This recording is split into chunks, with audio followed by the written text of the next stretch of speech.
ছাত্রলীগের বিরুদ্ধে যখন আমরা রাজতে বাড়ি বুকুচিয়ে হলো ছাত্রলীগের বিরুদ্ধে দাঁড়িয়েছিলাম, ওই সময় হলো তারা ওই যে আপনার ঢাকা মেডিকেলের কর্নারে চুপচুপ করে বসে থাকতো। ছাত্রলীগ দেখলে দিত দৌড় ভয়ে। ছাত্রদল যুবদলের যে সন্ত্রাসী সংগঠন তারা হলো ফেসবুকে স্ট্যাটাস দেয় যে পোলাপাইনকে মায়ের দিছে, এখন নাসিরউদ্দিন পাটোয়ারিকে মায়ের দিব। আমরা কি তাদেরকে মায়েরকে ভয় পাই নাকি?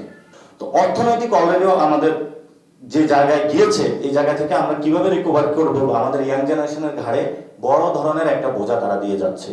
এখন বিএনপি যদি জিয়াউর রহমান যতটুকু বাংলাদেশের অর্থনীতিকে এই শেখ মুজিব ধ্বংস করার পরে টেনে ধরছিল, শেখ হাসিনা ধ্বংস করার পরে তার ছেলে কিন্তু ওইভাবে ধরতে পারতেছে না, বরং তার বাপ যে ইকোনমি রেখে গেছিল ওইটার উপরে আরো হলো ছুরি চালাচ্ছে।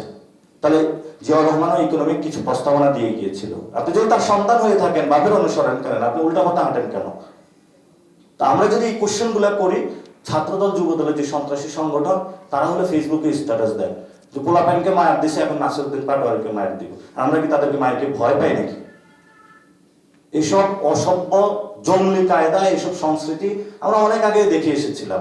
আমরা যখন ইউনিভার্সিটিতে পড়াশোনা করি, ছাত্রলীগের বিরুদ্ধে যখন আমরা রাজতে বাড়ি বুকুচিয়ে হলো ছাত্রলীগের বিরুদ্ধে দাঁড়িয়েছিলাম, ওই সময় হলো তারা ওই যে আপনার ঢাকা মেডিকেলের কর্নারে চুপচুপ করে বসে থাকতো। ছাত্রলীগ দেখলে দিত দৌড় ভয়ে।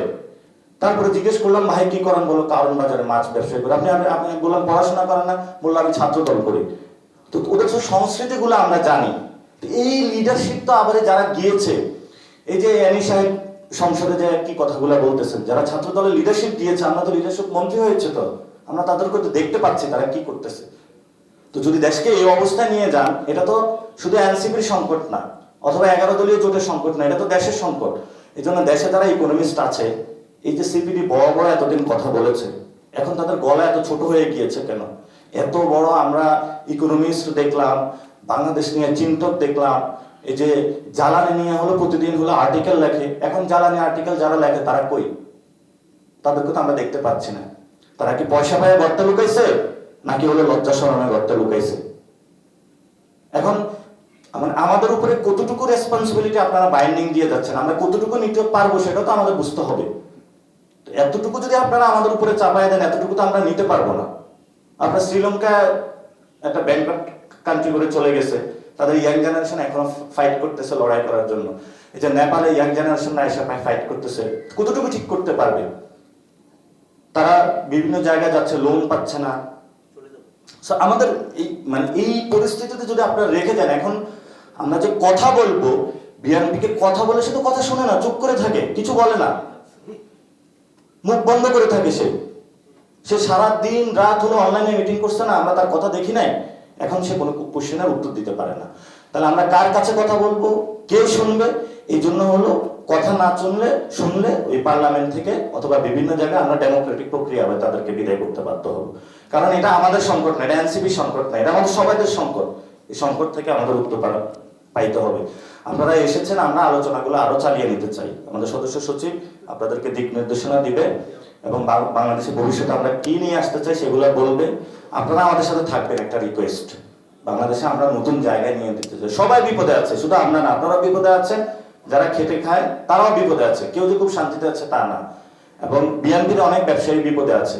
ব্যবসায়ী যে জাকারিয়া তাহের সুমন থেকে ব্যবসায়ী শুরু, এরকম রবিউল ইসলাম রবি, 5-6 জন ব্যবসায়ী দিয়ে তো আর পুরো বাংলাদেশ চলে না। বিএনপির ছোটখাটো ব্যবসায়ী আছে না, তারা পথে মারা পড়ে বসে আছে। এই হলো পরিস্থিতি, তারা আমাদের সাথে যোগাযোগ করতেছে, এনসিপিতে যোগ দিবে। আরে ভাই, আপনি ওইখানে আছেন, ওইখানে ফাইট করেন না, বুকের পাঠা থাকলে ওইখানে ফাইট করেন। সংসদে দাঁড়ায় বলেন যে আপনি প্রধানমন্ত্রী, আপনি যে এই ব্যবস্থাগুলো করতেছেন, আমি বিএনপি করি, কি হয়েছে আমি তো ঠিক দেখতেছি না। যারা জিয়াউর রহমানের সাথে পলিটিক্স করছিল, এই যে মঈন খান থেকে শুরু করে, তারা তো এগুলো বুঝেন, জানেন।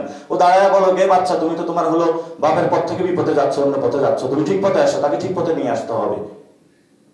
কে যেন বলেছিল হাওয়া ভবনে যায় নষ্ট হয়ে গেছিল, এখন তাকে কে নষ্ট করতেছে? তো আমরা চাই উনি দ্রুত সংশোধন হোক এবং বাংলাদেশ নতুন জায়গায় ফিরে আসুক। এবং ভবিষ্যতে পলিটিক্যাল পার্টিগুলো ধ্বংস করে দিচ্ছে, কোনো ফাংশন করবে যে তারা এই ফাংশনের ব্যবস্থা রাখতেছে না।